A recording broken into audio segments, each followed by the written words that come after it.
Di balik pintu-pintu tenang rumah sakit dan panti jompo di Jepang, ada kisah yang jarang terdengar, kisah tentang ketulusan, kehangatan, dan perpisahan yang penuh air mata. Banyak orang tua lansia di Jepang, para nenek dan kakek yang tinggal di panti jompo, menemukan sosok yang begitu istimewa dalam diri para perawat Indonesia. Bukan sekadar merawat, tapi menghadirkan sentuhan kasih sayang seolah merawat orang tua mereka sendiri. Hari-hari mereka diisi dengan senyuman hangat, sapaan lembut, dan perhatian yang tulus. Banyak lansia Jepang merasa bahwa para perawat Indonesia bukan hanya tenaga kerja, mereka adalah keluarga.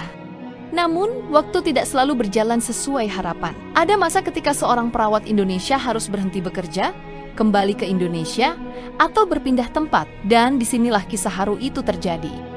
Nenek-nenek Jepang yang selama ini ditemani dalam kesepian, kakek-kakek yang merasa hidup kembali karena keramahan mereka, tiba-tiba harus menghadapi perpisahan yang menyakitkan. Kisah ini dibagikan oleh pekerja Indonesia di Jepang yang bekerja sebagai perawat jompo di sana. Setiap hari merawat tulus sang nenek hingga membuat nenek rindu dan ingin bertemu lagi dengannya sebelum ajal menjemputnya. Veronica membagikan kisah. Saat mau berangkat kerja, dia ditelepon si nenek Jepang yang rindu padanya.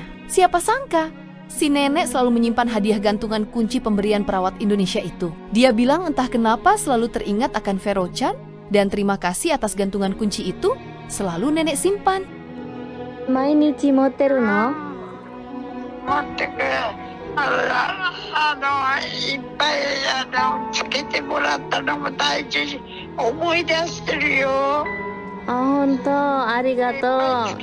まだ知らないうちにつけてくれたんだもんね。こんなつけてくれるのメルちゃんしかいないと思って。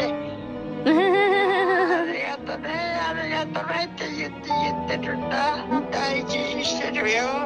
あら、ありがとう。よかった、あんな可愛いのね見つけるね。ねえ、可愛いからおばあちゃんにあげたよ。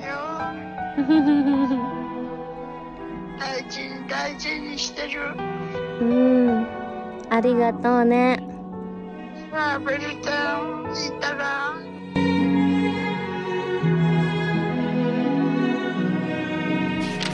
Beberapa hari berikutnya, si nenek telepon lagi seperti biasa, tapi ada yang beda. Biasanya si nenek telepon hampir 30 menit, tapi kali ini hanya 7 menit saja. Si nenek bilang kalau masuk rumah sakit, dan dia telepon Vero-chan hanya mau ngucapin terima kasih. Karena selama ini sudah mau merawatnya dan mengucapkan selamat tinggal. Vero, perawat Indonesia itu pun menguatkan si nenek kalau nenek pasti sembuh. Dan saat Vero menyudahi telepon dan akan meneleponnya lagi, si nenek bilang, iya tapi mungkin aku sudah tidak ada. Mata denwa suru kara ne. Mata denwa suru yo. いないかもしれんよ。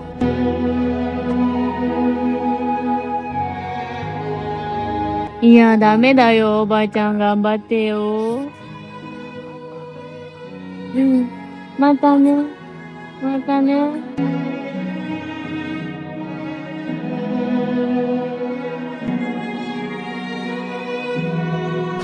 Mbak Vero, perawat Indonesia itu pun ingin menjenguk. Tapi karena peraturan panti jompo Jepang tidak boleh dijenguk selain keluarga, dan itu sulit.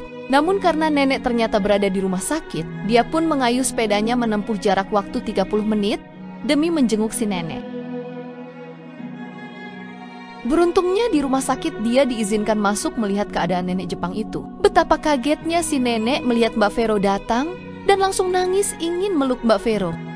Si nenek pun tak melepas genggaman tangan Mbak Vero. Dia senang sekali bisa dijenguk.